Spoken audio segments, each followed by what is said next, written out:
પ્રધાનમંત્રી નરેન્દ્ર મોદી G20 શિખર સંમેલનમાં હાજરી આપવા દક્ષિણ આફ્રિકા જવા રવાના થયા। શિખર સંમેલનને મહત્વના વૈશ્વિક મુદ્દાને ચર્ચા પર કરવાનો એક અવસર ગણાવ્યો। પ્રધાનમંત્રી IBS લીડર્સની બેઠકમાં પણ અહીં ભાગ લેશે।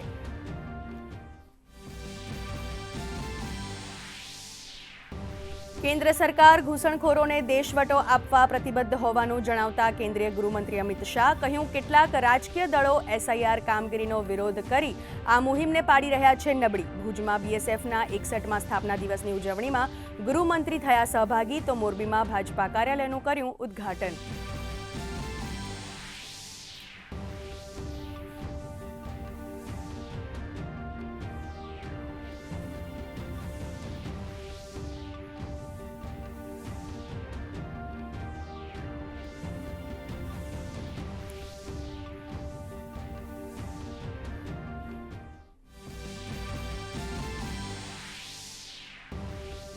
ગુજરાત ઇલેક્ટ્રોનિક સિસ્ટમ ડિઝાઇન અને મેન્યુફેક્ચરિંગ ક્ષેત્રે બનશે હબ। સાયન્સ અને ટેકનોલોજી મંત્રી અર્જુન મોઢવાડિયાના અધ્યક્ષસ્થાને રાઉન્ડ ટેબલ કોન્ફરન્સનું આયોજન। B2G બેઠકો દ્વારા ઇલેક્ટ્રોનિક્સ કમ્પોનન્ટ ઇકોસિસ્ટમની ઝડપી અમલીકરણના સંકેત।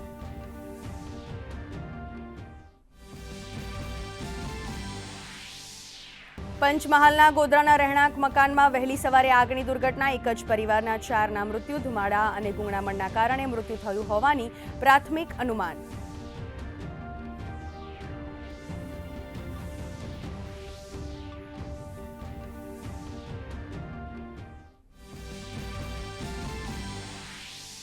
રાજ્યમાં ઠંડીના પ્રમાણમાં આંશિક ઘટાડો। મોટાભાગના શહેરોમાં તાપમાનમાં 1 થી 2 ડિગ્રીનો વધારો। 11.2 ડિગ્રી લઘુત્તમ તાપમાન સાથે નલિયા સૌથી ઠંડુ શહેર તો આંદામાન અને નિકોબાર ટાપુઓમાં ભારે વરસાદની હવામાન વિભાગે કરી આગાહી।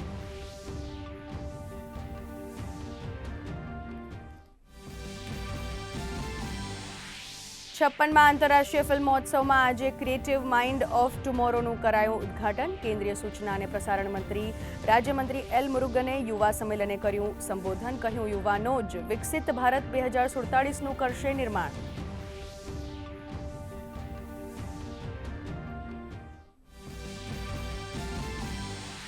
સપ્તાહના અંતિમ દિવસે શેર બજારમાં ઘટાડો। સેન્સેક્સ 85,450 અને નિફ્ટી 26,140 પર કરી રહ્યા છે કારોબાર।